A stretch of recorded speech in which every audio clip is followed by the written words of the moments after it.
भगवान शिव से विलग होकर अपने शरीर को भस्म किया, हिमालय के यहां जाकर के पार्वती जी के रूप में प्रकट हुए।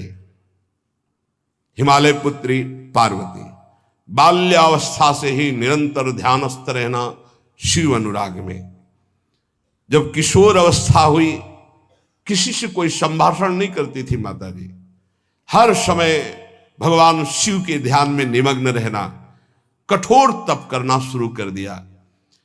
जो बिल्व पत्र सूख कर गिर जाते थे, माता जी उसको अपने मुख में रख करके पा लेती। एक बिल्व पत्र, अपर्णा, शरीर सूखने लगा। माता जी का नाम अपर्णा। भारी तपस्या। भगवान शंकर को एकदम बोध हुआ कि सती का जन्म पार्वती के रूप में हिमालय के यहां हो चुका है और वो हमारे लिए कठिन तपस्या कर रही है। तो सप्त ऋषियों को बुलाया और उनसे कहा कि जाओ इनके प्रेम की परीक्षा लो।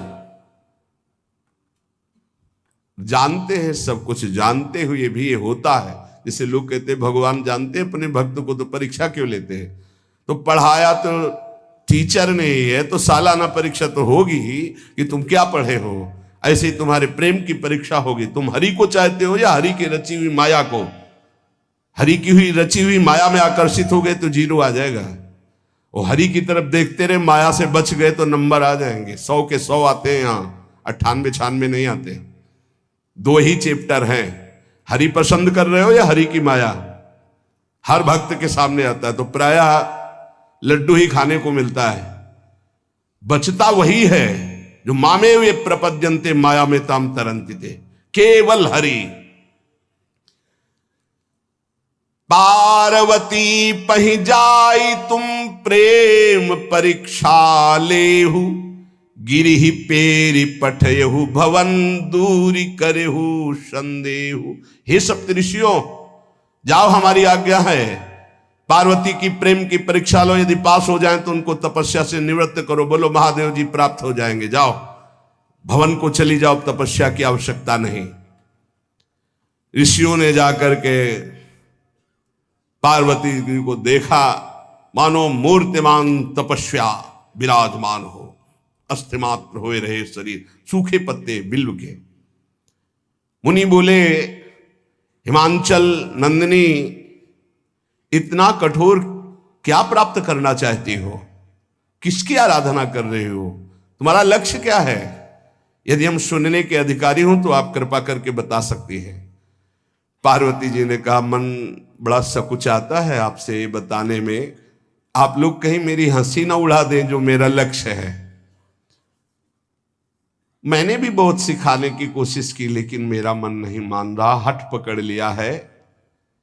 क्योंकि मेरे गुरुदेव ने मुझे जो आकर के बचपन में बता दिया, मैं वही हृदय से स्वीकार कर ली। मनु हठ परा सुनई न सिखावा, चहत बारी पर भीति उठावा। नारद कहा सत्य सोई जाना, बिनु पंखन हम चाहि उड़ाना। मुनियो, वैसे आप भी हंस दोगे। ऐसा लगता है जैसे हम भारी प्रबल धारा में बालू का बांध बनाना चाहती हैं। कहां भगवान शिव और कहां मैं? मेरे गुरुदेव नारद ने बचपन में आकर के कहा, तुम्हारे पति देवाधिदेव महादेव होंगे। बस मैं तब से अपने पति की प्राप्ति की आराधना कर रही हूं। पता नहीं आप मेरी बात सुनकर हंसेंगे कि मानो बिना पंख के मैं आकाश को छूना चाहती हूं। ऋषि हंस पड़े और कहा, बात तो सही है, पर्वत से उत्पन्न हुई हो तो इसलिए तुम्हारी बुद्धि भी हमें लगता है जड़ ही है। नारद के उपदेश से आज तक किसी का घर बसा है? नारद के उपदेश से किसी का घर बसा है? अरे जिस जिसका उपदेश किया उसको बैरागी बना दिया, गृहस्थी तो बनाया नहीं। नारद उपदेश सुनकर किसी का घर बसा हो ऐसा तक प्रमाण नहीं है। देखो, दक्ष के पुत्रों को उपदेश किया, 10,000 एक को 1,000 एक, लौट कर नहीं आए, सब बैरागी बन गए। चित्रकेतु को उपदेश किया, घर चौपट हो गया। प्रहलाद जी को उपदेश किया, पूरा हिरण्यकश्यप का नाश हो गया। नारद सिख जे सुनहि नर नारी, अवसि होई तजी भवनु भिखारी। तुम्हारे गुरु नारद जी की जो सीख सुना बर्बाद हो गया, बाबा जी बन गया, भजनानंदी बन गया। वैसे हम बताएं, नारद जी हैं बड़े कपटी, ऊपर से साधु का चिन्ह है, अंदर से कपट। क्या कपट? उसके संसार का नाश कर देते हैं, भगवान से जोड़ देते हैं। मुझे नारद जी की बात कम समझ में आती है। ये उल्टा बोल रहे ऋषि परीक्षा के लिए, गुरु निष्ठा हटाने के लिए, समझ रहे हो? पार्वती जी ने कहा बचपन में मेरे गुरुदेव ने बता दिया, वही मैं। नारद जी की बात आज तक घर किसका? जो नर नारी नारद की बात सुने भवन त्याग करके भिखारी बन गया, प्रमाण है। उनके वचनों पर तुम विश्वास मान रही हो। महादेव जी को पति निर्गुण नीलाज कुबेश कपाली, अकुल अगेह दिगंबर ब्याली। नारद जी ने तुम्हें भगवान शिव को पति बिल्कुल निर्गुण समझो। निर्गुण को बताओ, दूसरा भी अर्थ होता है और एक अर्थ होता है कि कोई गुण नहीं। नीलाज, नंगे धड़ंगे घूमते कभी कभी। दिगंबर, कोई लज्जा नहीं। कुबेश, भाई सुंदर मुकुट लगाए हो, पोशाक पहने हो, नहीं, चिता की भस्म लगाए, मुंडों की माला पहने, बहुत बाघंबर डाल लिया, ये कुबेश है। कपाली, मनुष्य के मुंडों की माला। अकुल, आज तक कोई पता नहीं लगा कि किस कुल के हैं महादेव जी, क्योंकि सब कुलों के मूल है, मूल का मूल वही है, उनके मूल कोई है नहीं। आगे एक दीवाल नहीं है, 60,000 योजन का एक बरगद का पेड़ है, उसी के नीचे रहते। 60,000 योजन, 1 योजन 4 कोस, 1 कोस 3 किलोमीटर। कितना बड़ा वटवृक्ष? कैलाश में एक वटवृक्ष जिसके नीचे रहते 60,000 योजन का। 6 ऋतुएं शोभा देती उसी वटवृक्ष के। और कोई घर तो है नहीं महादेव जी के। और आभूषण भूल मत करना, बड़े बड़े विषैले सांपों का आभूषण कोई सोना चांदी नहीं पहनते महादेव जी। हमें लगता है ऐसा दूल्हा के लिए ऐसा तप। नारद जी ने ठग लिया तुम्हें, पागल बना दिया तुम्हें। देवाधिदेव महादेव के सुनो, इन्हीं ने शिक्षा दी थी सती को। ऐसे बौरे पति मिले, आग में जाके शरीर भस्म करना पड़ा। इसलिए हम तुम्हें बता रहे हैं कि बहुत सुंदर दूल्हा हम देख के आए हैं। हम जान गए थे कि तुम तपस्या कर रही हो। हरि का नाम सुना है? बैकुंठ में रहते हैं, बहुत सुंदर हरि है। यदि उनका आप वर्ण कर ले तो सुखी हो जाएंगे। बैकुंठ राजधानी, अब आभूषण उनके क्या कहना, पार्षद सही। ऐसे शिव जो चिता की राख लगाते हैं, सांपों की माला पहनते हैं, मुंडों की माला, सांप का जनेऊ, बाघंबर, हमें तो पसंद नहीं आए। और हमारी बात मान लो, ऐसे के पास स्त्रियां टिक नहीं सकती जिनके घर नहीं, आभूषण नहीं, धन नहीं, कोई भोग सामग्री नहीं, उदासीन, उनको किसी से मतलब नहीं। तो सुनो, हमारा विचार स्वीकार कर लो। अति सुंदर सुचि सुखद सुशीला, गावहि वेद जासु जस लीला। असबर तुम्हि मिलावब आनी। बहुत सुंदर त्रिभुवनपति, बड़े सुशील, गुणवान, जिनका यश वेद गाते गाते अघाते नहीं है, कोई दोष नहीं, सद्गुणों के समुद्र, लक्ष्मीपति वैकुंठाधिपति, तुम्हें कुछ नहीं करना। हां बोलो, वो आएंगे, गरुड़ पे बैठाल के ले जाएंगे, तपस्या करने की जरूरत नहीं। पार्वती जी बहुत हंसी, सुनति विहसी कहा वचन भगवान। अच्छा अच्छा अच्छा, आपने ठीक कहा कि पर्वत से हमारा प्रादुर्भाव हुआ है, इसलिए आपको यह भी पता होगा कि पर्वत बहुत हठीला होता है, जहां डटा है वहीं डटा रह सकता है। सुनो, पर्वत से सोना भी उत्पन्न होता है, जो आग में जलाने पर भी अपना तेज बढ़ाता है, घटाता नहीं। तुम मेरे गुरुदेव के प्रति ऐसा बोले कि वो जिसको उपदेश करते हुए उसका घर उजड़ जाता है, तो बसौ भवन उजरो नहीं डरो, पर नारद बचन न मैं परिहरऊं। अपने गुरुदेव के एक भी शब्द को मैं नहीं काट सकती, चाहे मेरा जीवन रहे या ना रहे। बसन हमारा और हमारा भवन, हमारा श्रृंगार, हमारा सर्वस्व, ये मिले या ना मिले, पर हमारे महादेव जी मुझे मिले। तुम आभूषणों की, वसन भूषण की बात कर रहे हो, ग्रह की बात कर रहे हो, पद की बात कर रहे हो। गुरु के बचन प्रतीति न जेहि, सपने हूं सुगम ना सुख सिद्धि तेहि। एक बात तुम्हें बता दूं सप्तऋषियों, जिसे अपने गुरुदेव के वचनों पर विश्वास नहीं, गुरुदेव का भरोसा नहीं, उसे कभी कोई सुख और सिद्धि कदा प्राप्त ही नहीं हो सकती। महादेव वो गुण भवन विष्णु सकल गुण धाम, जय कर मनुरम जाहि सन ते ही सन काम। आपने बताया कि महादेव में कोई गुण नहीं है और विष्णु समस्त सद्गुणों के धाम है, मैं मानती हूं, लेकिन मेरा मन महादेव जी से रम गया है।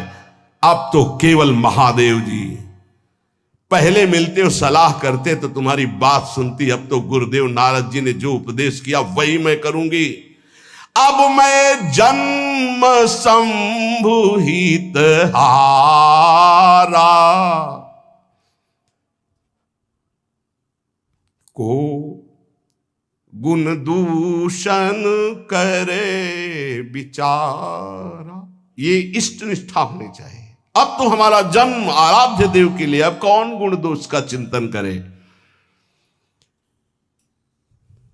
जन्म कोटि लग रगर हमारी, बरऊं शंभुनता रहूं कुमारी। करोड़ जन्म लूंगी, अगर इस जन्म में महादेव जी ने मिले तो करोड़ जन्म लूंगी, हर जन्म तप करूंगी, पर हमारे प्रीतम होंगे महादेव, पति होंगे महादेव। तजऊ न नारद कर उपदेशु, आपु कहीं सत बार महेशु। हजार बार आकर के, सैकड़ों बार आकर महादेव जी भी कहें कि अपने गुरुदेव के वचन छोड़ दो, तो मैं अपने गुरुदेव के वचनों का त्याग करने वाली नहीं। आप जा सकते हैं, बहुत जगत में कुंवारी कन्याएं और कुंवारे वर हैं, उनका ब्याह करा दीजिए। मेरी तो केवल एक ही बात रहेगी, हर जन्म महादेव जी के लिए। समस्त सप्तऋषियों ने साष्टांग दंडवत की और कहा, जगदम्बा आप नित्य शिव की अर्धांगिनी, भगवान शिव ने ही मुझे भेजा था आपकी परीक्षा के लिए। जाओ, भगवान शिव सब जान रहे हैं, ब्याह पक्का, अब आपको तप करने की जरूरत नहीं है। तुम माया भगवान शिव, सकल जगत पितुमात, नाई चरण सिर मुनि चले, पुनि पुनि हर्षत गात। प्रणाम करके सप्तऋषि गए, हिमांचल से कहा, सादर अपनी कन्या को लिवा लाओ और ब्याह की तैयारियां शुरू करो। महादेव जी ब्याह के लिए पहले से ही राजी हैं और समस्त देवता, ब्रह्मा जी आदि उनके पास जा रहे हैं प्रार्थना करने के लिए। इधर जब पार्वती जी को लेकर हिमालय अपने घर पे आते हैं, तब भगवान विष्णु, समस्त देवता, ब्रह्मा जी कैलाश पहुंचे, जहां भगवान शिव विराजमान थे। सबने स्तवन किया और कहा, प्रभु बहुत दिन से एक लालसा है, सकल सुरन के हृदय शंकर परम उछाहु, निज नैनन देखा चाहे नाथ तुम्हार विवाह। भगवान विष्णु, ब्रह्मा जी, समस्त देवताओं ने कहा, प्रभु हम सबके मन में एक उत्साह है, आप दूल्हा हो, हम सब बराती हो, आपका विवाह देखना चाहते हैं। प्रभु ये उत्सव देख ले तो हमारा जीवन सार्थक हो गया, आप हां बोलो। कामदेव के मद को चूर करने वाले आपको दूल्हा रूप में देखना चाहते हैं हम सब। स्वामी का स्वभाव होता है सेवक को सुख देना। पार्वती जी ने अपार तप किया है आपके लिए, आप उनको अंगीकार कीजिए। भगवान विष्णु ब्रह्मा जी की प्रार्थना सुन करके भगवान शिव जी ने कहा, तथास्तु, ठीक है, ब्याह पक्का। देवताओं ने नगाड़े बजाए, फूलों की वर्षा होने लगी, देवाधिदेव महादेव की जय के नारे कैलाश में गूंजने लगे। सप्तऋषि भगवान शिव के पास आए, कहा, प्रभु बड़ी अनन्य है पार्वती जी आपकी, अखंड प्रेम है। हमने बड़ा छल करके उपदेश किया, लेकिन उन्होंने कहा कि मैं नारद जी का उपदेश नहीं त्याग सकती, करोड़ों जन्म लूंगी और हर जन्म महादेव जी के लिए। भगवान शिव जी की आंतरिक वृत्ति जो पार्वती जी की प्रीति की है उसे कोई नहीं जानता। बहुत विरह में रहे, ऐसा न समझे कि देवाधिदेव महादेव जी परम उदासीन है, नहीं। सती जी के वियोग में बड़ी विचित्र दशा महादेव जी की हुई थी। सप्तऋषि फिर गए पार्वती जी के पास और कहा, अभी बीच में घटना घट गई, कामदेव गया था, महादेव जी की समाधि को भंग किया, तो महादेव जी ने कामदेव को भस्म कर दिया, तो अब ब्याह का मतलब क्या रह गया। भवानी ने कहा, तो तुम क्या अभी तक भगवान शिव को कामयुक्त देखते थे क्या? क्या तुम समझते हो तुम्हारे जान काम अब जा रहा? अरे अब लग शंभु रहे सबिकारा। तुम्हारी नजर में अभी तक भगवान विकारी थे और अब काम को भस्म किया है। अरे हमने भगवान शिव की आराधना की, हमरे जानी सदा शिव जोगी, अज अनवद्य अकामो अभोगी। मैंने तो शिव को सदा ही योग संपन्न ब्रह्मबोध देखा है। वचन और कर्म से, मन से मैंने यदि भगवान शिव को अपना स्वामी माना है, योगी, अजन्मा, अनिंद्य, काम रहित, भोगहीन, तो निश्चित मुझे प्राप्त होंगे। भगवान शिव के पास फिर सप्तऋषि गए, बोले, प्रभु गजब की निष्ठा है, केवल आपके प्रति प्रेम है।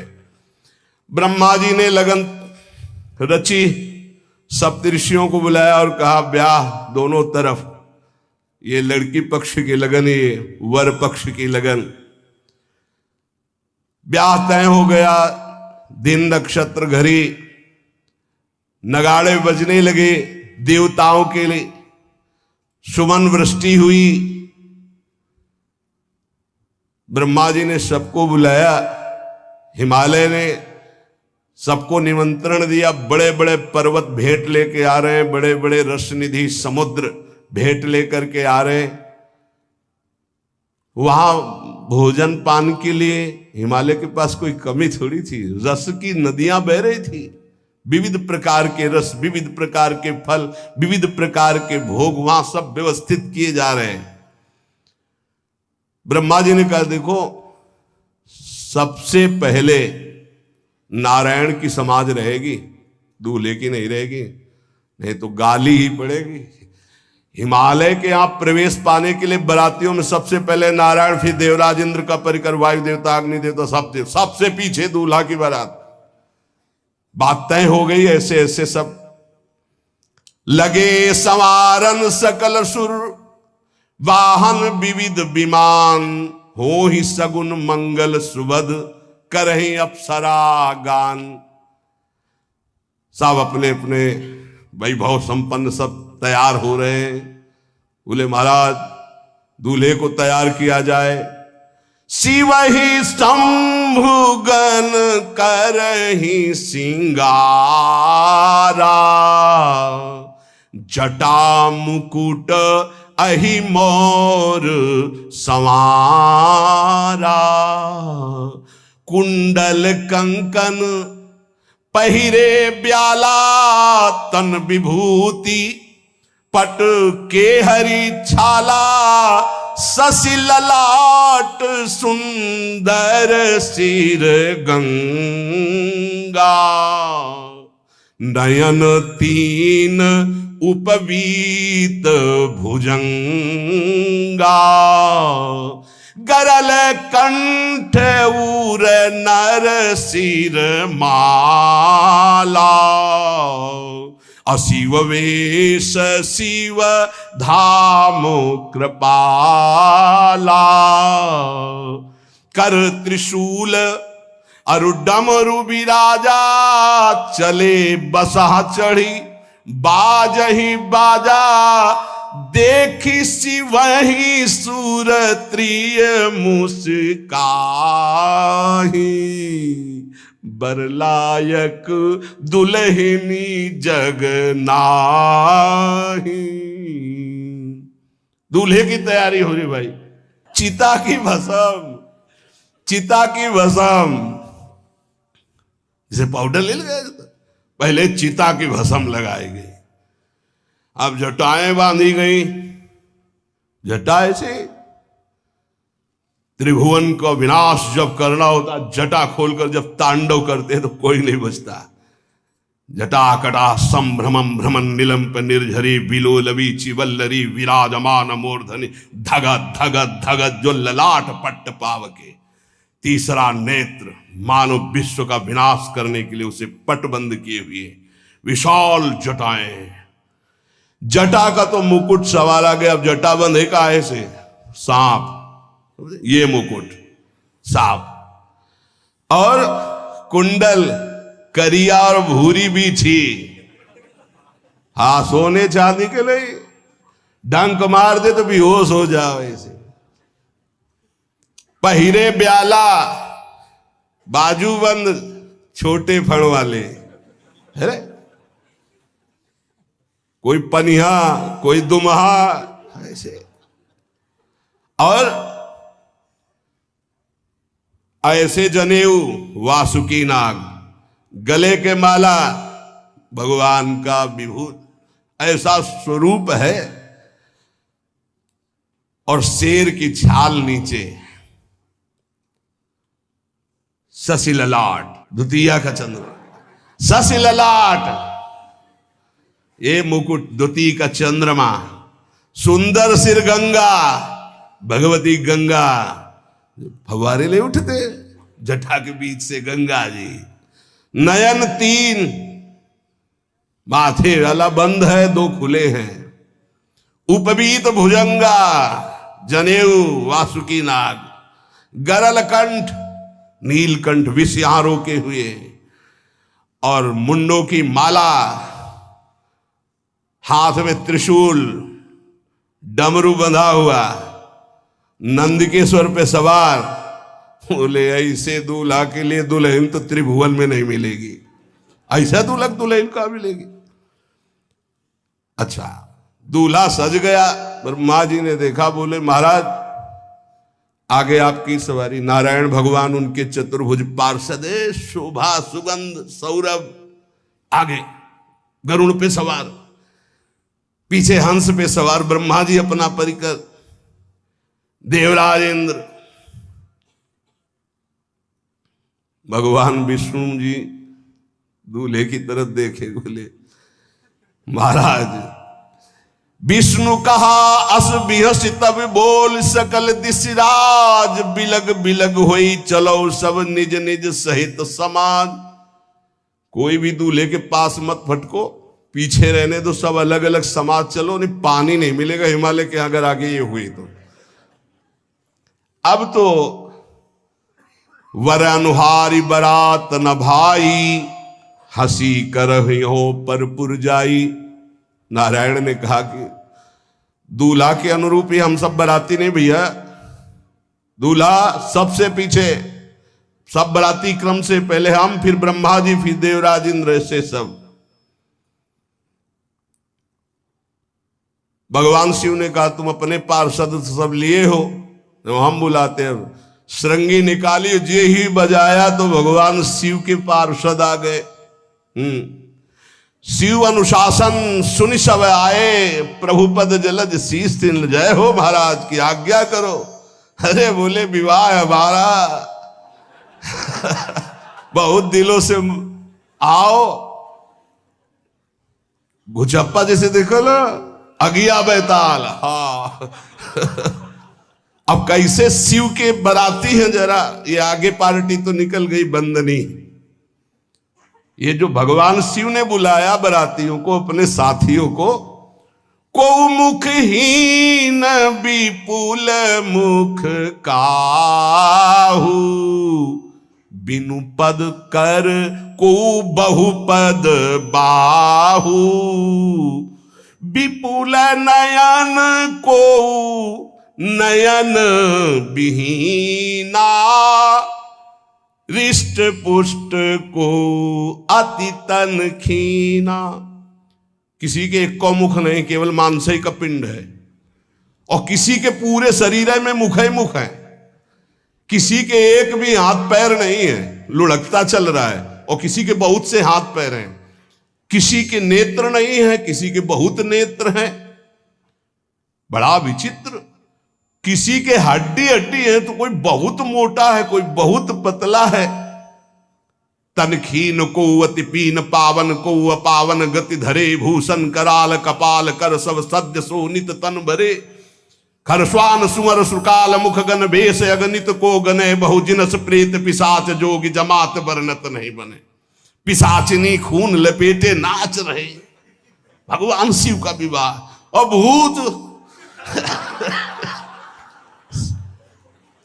और किसी के सुअर के मुंह, किसी के कुत्ता के मुंह, किसी के गधा के मुंह। बड़ा विचित्र भेष भगवान के शिव के पास। नाचहि गावे गीत, कौन अप्सरा गंधर्व नहीं, परम तरंगी भूत हो, ऐसे बच रहा है।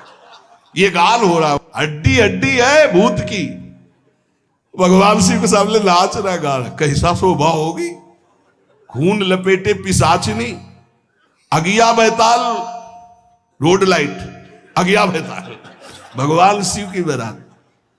भूत प्रेत बड़े मौजियल, स्वामी का विवाह हो रहा है, खूब छिड़क कर नाच रहे, देख ले तो मूर्छा आ जाए। अब बनी है बारात, तो जस दूल्हा तस बनी बराता। बाजा कौन बाज रहे हैं? कोई गाल बजा रहा है, कोई मुंह बजा रहा है, वो बैंड थोड़ी बज रहे, कोई चीख रहा है। तो जैसे अलग अलग नहीं, तुरही बज रही, ये बज, वहां कोई बाजे नहीं, सब भूत है, भूत प्रेत पिशाचिनी, ऐसे स्वर निकल रहे हैं।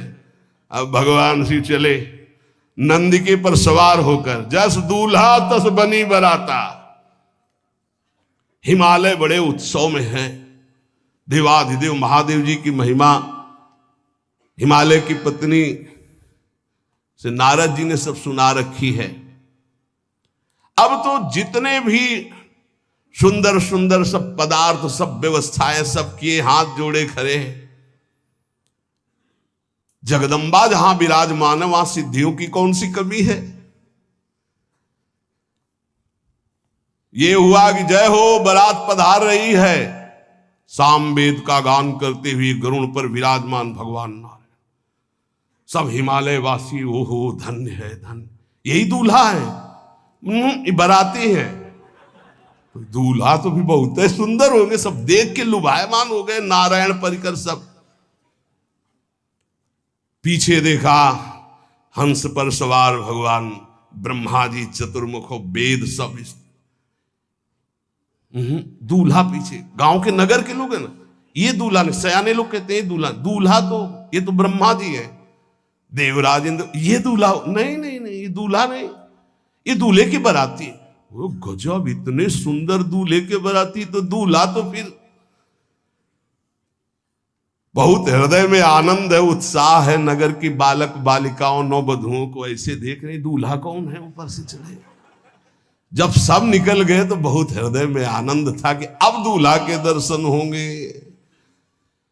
जोई दूल्हा की पार्टी आई, शिव समाज जब देखन लागे,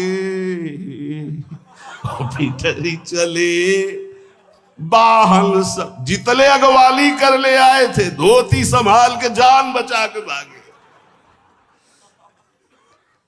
जो बड़े बूढ़े थे, जो महिमा सुने थे, वो धरि धीरज ताहा रहे सयाने, बड़ी हिम्मत करके रुके कि शिव हैं। लेकिन जो नौजवान बालिकाएं, बूढ़ी नौबहुएं, ये को वहां मंगलाचार में नहीं टिकी, सब अगवानी पे भाग पड़ी। धीरज धर करके बालक घर में पहुंचते, जवान पहुंचते, बहुएं, क्या बात है, तुम लोग भयभीत क्यों हो गए? कोई घटना घटी क्या ब्याह में? कहीं काह कही जाई न बाता, ये जमकर धार की धो बरियाता। बारात है, यमराज की पूरी सेना आ गई है। भैया दूल्हा देखा कैसा? बोले बरु बौराह बसह असवारा, ब्याल कपाल विभूषण छारा। देखा है दूल्हा? बरु बौराह, बावरा है। क्यों? बैल पे सवार है, सांप की माला पहले, भस्म चिता की लगाए, मुंडों की माला। अरे पूछो मत, ऐसा दूल्हा। दूल्हे के शरीर तन छार ब्याल कपाल भूषण नगन जटिल भयंकरा, संगभूत प्रेत पिशाच जोगिल बिकट मुख रजनी चरा। जी के लौट के बता रहे हैं, भाग्य मनाओ, जो जियत रहा है बारात देखत, पुण्य बढ़ते ही कर सही। जिंदा लौट आए, बड़े पुण्य समझो। जो बारात देख ले और जिंदा रह जाए, बड़े भाग्य तिनके। देखी सो उमा विवाह घर घर बात सब लरिकन। सबने कहा कि अगर दूल्हा को बाराती को देख के जिंदा रह जाए तो विवाह देख पावेगा, मतलब जिंदा नहीं रहेगा। जो बड़े बुजुर्ग थे वो समझा रहे, देखो भगवान शिव हैं, ये उनकी समाज है। सबको वास दिलाया गया। अब आरती करने के लिए, सुमंगल गाने के लिए नवीन नवीन स्त्रियां पार्वती जी की माता के साथ आ रही हैं। मैना सोने की थाल है, बड़ा आनंद है। दूल्हा का प्रथम दर्शन और आरती लेके जे भी देखा दूल्हा को, यही दूल्हा है। हां, भारी रोष पैदा हुआ कि नारद जी ने बर्बाद कर दिया हमारा घर। हमारी बिटिया सूखे पत्ते खा के इसके लिए भजन करती रही। मैना जी ने पीछे मुड़ के देखा, एक भी नहीं स्त्री थी, अकेले थाली लिए खड़ी थी। लौट के आई, उन्होंने कहा कि सब भाग क्यों पड़ी? बोले प्राण बचाए, ऐसे ऐसे करिया फुसकार रहे थे। कोई थाली पटक दी, आरती की गई। पार्वती जी को गोद में बैठाला और रोने लगी। बिटिया ऐसे के लिए भजन किए हो, ऐसे के लिए तपस्या किए हो? आंसू भर के कहा कि विधाता की बुद्धि मारी गई। जिसने तुम्हारी जैसी सुंदर कन्या, वो ऐसा बावरा दूल्हा, ये संयोग रचा है। बुद्धि खराब हो गई ब्रह्मा की। कसकीन बरु बौराह विधि जय तुम्हें सुंदरता। त्रिपुर सुंदरी भगवती पार्वती जी अरे जो फल लगना चाहिए कल्प तरु में वो बमूर में लग रहा है। ये आज वही दिल उत्सव, ब्याह का उत्सव भगवान शिव। अच्छा तो मेरा निर्णय सुन लिया जाए मैना जी का, अगर मेरी बात नहीं मानी गई तो हिमालय के शिखर से अपनी बेटी को लेकर गिर के आत्महत्या कर लूंगी, ब्याह नहीं होने दूंगी, फाइनल। तुम सहित गिरते गिरो पावक जरो, आग में जल जाऊंगी अपनी बेटी को लेके, समुद्र में डूब जाऊंगी, लेकिन ऐसे बोरे बोरा जो ये बर है इसके साथ ब्याह नहीं होने दूंगी, पक्का। सब रोने लगी मैना जी का आदेश सुनकर। मैना जी कहती, हाय मैंने नारद जी का क्या बिगाड़ा था, नारद कर में काह बिगाड़ा, भवन मोर जिन बसत उजारा। कितना बढ़िया सब चल रहा था, बेटी को उपदेश किया कि वर तुम्हारे शिव देवाधिदेव महादेव, बर्बाद कर दिया सब। ऐसा दूल्हा, सच्ची मैं ठगी गई नारद जी के द्वारा, पर अब अपना घर बर्बाद नहीं होने दूंगी। क्या जाने नारद जी बेटी का प्रेम क्या होता है, बांझ कभी प्रसव की पीड़ा जानती है, क्या जाने बाबा जी है हमारी बेटी हो ऐसा दूल्हा। जब देखा कि मां बहुत गुरुदेव को उल्टा सीधा बोल रही है तो उन्होंने कहा, माता विचार पूर्वक। जननी ही बिकल बिलो की भवानी, बोली जुत विवेक मृदुबानी। मां विचार पूर्वक, तुम क्यों ऐसा आलाप कर रही हो, अगर मेरे भाग्य में ऐसा पति लिखा है तो तुम टाल नहीं सकती। करम लिखा जो बाउर नाहू, तो कत दोष लगाई काहू। तुम सन मिटे की विधि के अंका, व्यर्थ लेहू जनि मातु कलंका। मां मेरे भाग्य में ऐसा ही लिखा है, आप व्यर्थ में क्यों रो रही। जब पार्वती जी की ऐसी करुण बात सुनी तो सब स्त्रियां रोने लगी, विधाता को दोष लगा रही। नारद जी के पास हिमालय गए, बोले हम तो संभाल लेंगे, घर में सब गड़बड़ हो गया। अरे इनको समझाते कि ठीक से आते, कैसे आए हैं ये, जैसे विनाश कर ले आए हो। अरे ब्याह कर ले आए, घर में सब बिगड़ गया, मैना बिखर गई, ब्याह बंद, अब नहीं होगा, संभालो जाके। नारद जी गए और जाकर के मैना को कहा, देखो ये इनका बाहरी रूप है, ये जो आपके यहां पार्वती के रूप में जन्मी, ये नित्य इनकी अर्धांगिनी सती है, जो यज्ञ भवन में शरीर छोड़ करके आपके यहां जन्मी, ये इनकी नित्य संगिनी है। आप ऐसा शोक मत कीजिए। नारद जी विविध प्रकार से माता को समझाया। इनके द्वारा एक भ्रम हो गया था तो इनको शरीर त्यागना आवश्यक हो गया। जब भगवान श्री राम सिया जी के लिए हे खग हे मृग हे मधुकर श्रेणी तुम देखी सीता मृग नैनी ऐसा पुकार रहे, तो भगवान शिव ने प्रणाम किया और सती जी के मन में संशय हुआ। सती जी ने सीता वेश धारण किया। जब भगवान शिव ने जाना तो उसी समय त्याग कर दिया था कि अर्धांगिनी रूप में अब कभी स्वीकार नहीं करो, क्योंकि पूज्य माता का रूप आपने धारण किया। तो मूल बात ये थी, इसीलिए योगाग्नि में जाकर शरीर को भस्म कर दिया और आपके यहाँ पार्वती जी के रूप में जन्मी है। जब नारद जी ने बताया कि आप बिल्कुल धैर्य रखिए, भगवान शिव का वैभव आपने देखा नहीं, ये इनका बाहरी रूप है, समझाया मैना को तसल्ली। बोले अभी दूल्हा रूप आपको दिखाते हैं, आप चुप रहिए। तब मैना के हृदय में कुछ शांति हुई। जितने गांव के नगर के सब लोग थे सबको सूचना पहुंची, डरो मत, भगवान शिव है, ये लीला कर रहे हैं। अभी नारद जी गए और बोले विवाह करना है कि नहीं करना, शंकर जी से कहा। बोले वह आए इसीलिए, बोले ये सब बंद करो आप, ये रूप से विवाह होता है, वह हमारी सारी जो बिचौलिया हमें पीट रहे हैं, हम उधर जाओ तो उधर, ये रूप हटाओ।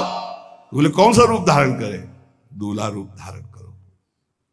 भगवान शिव ने जे भी, बहुत सुंदर शिव है, कर्पूर गौरम जैसे चिदानंद, 16 वर्ष की अवस्था, हाथ में दर्पण और अद्भुत मुकुट धारण किए हुए, जटाएं ढकी हुई, गौर वर्ण, वो सुंदर रूप जो देखे सो मोहित हो जाए। ध्याये नित्यम महेशम रजति किरणिभम चारु चंद्रावतन सम। कैसा सौंदर्य रूप महादेव जी का। चलो अब जो जेवनार के लिए सब शुभ नववधुएं सब मैना जी को बुलाया, देखो दूल्हा आ रहे हैं, एक एक कदम ऐसे चल रहे, संभाल संभाल के जैसे चलना सीख रहे हो। तांडव करने वाले चरण है, पर नारद जी ने को अब नहीं। नव किशोर अवस्था, हाथ में दर्पण, वो सुंदर रूप भगवान शिव का, एक एक कदम बारात में जो देखे सो मोहित। मैना ने कहा हो अहो भाग्य, ऐसे दूल्हा बोले वही हैं जो नंदी पे सवार थे, इनके स्वरूप को जानना बड़ा कठिन है। अब जो सुंदर जेवनार हुई बरातियों के साथ भगवान शंकर की बड़े मधुर गीत गाए जा रहे हैं। मुनियों ने फिर हिमवान को लगन पत्रिका सुनाई। विवाह का ठीक समय देख करके समस्त देवता और वेद स्वयं मूर्तिमान होकर वेद उच्चारण कर रहे हैं। भगवान शिव का पाणी ग्रहण संस्कार हो रहा है। पार्वती जी जब श्रृंगार करके सभा में आई ब्याह मंडप पे, तो कोई ऐसा नहीं था जो देखकर मोहित न हो गया हो। त्रिपुर सुंदरी अंबा है, लेकिन सब ने उनके श्री चरणों में सर झुकाया, क्योंकि जगदात्मा महेश पुरारी जगदंबिका जानि भव भामा सुरन मनन मन कीन प्रणाम। ऐसा सुंदर रूप अंबा जी का त्रिपुर सुंदरी है। जब वो दुल्हन रूप में पधारी, कोई भी ऐसा नहीं था जो एक बार देखकर मोहित न हो, पर सब श्री चरणों में, क्योंकि जगदंबिका है, भगवान शिव की आद्या शक्ति है। सुंदरता मर्जाद भवानी जाय न कोटि बदन बखानी।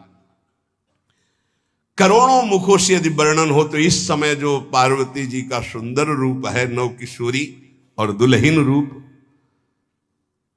पार्श्व में बैठे अत्यंत सुकुमार, कपूर और चांदी की तरह गौर वर्ण, एकदम तेजोमय, विशाल नेत्र, स्वर्ण आदि के आभूषण, कहीं कोई एक बिच्छू सर्प कुछ नहीं, बिल्कुल नव किशोर राजकुमार स्वरूप भगवान शिव।